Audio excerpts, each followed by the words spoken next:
One of these has got to go, okay? So in order to do that, we're gonna really anchor ourselves to the opposite arm that we want out, okay? This is your left arm, correct? I want this one out and away from me. So I'm gonna anchor off of his right arm, which is my left side, okay? You can do either side that you want. This is just the way I've kind of worked it.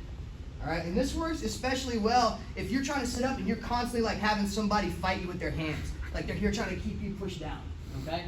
The secret here, controlling the elbows, right? Take your hands, wrap your fingers around the inside to where you can feel where that joint is and lock your fingers there. Here, and as you do that, you're gonna move your hip out.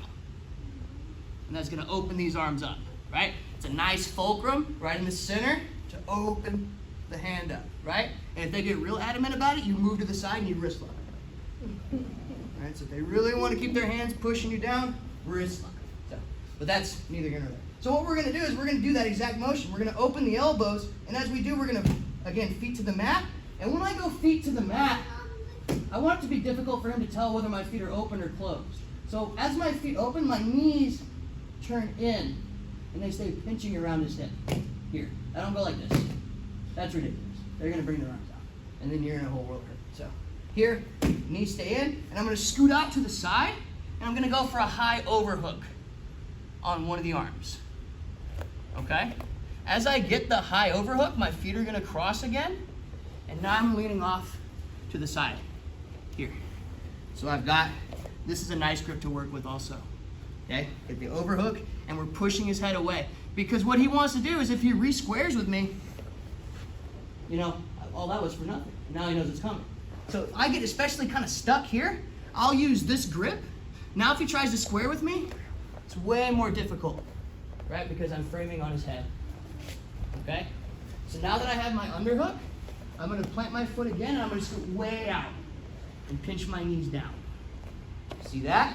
My knee is high on between, my knee should be right between his shoulder blades here, and my knee is pushing a downward angle like this. Right? I'm keeping my foot close, but my knee is pointing down towards his head. Okay?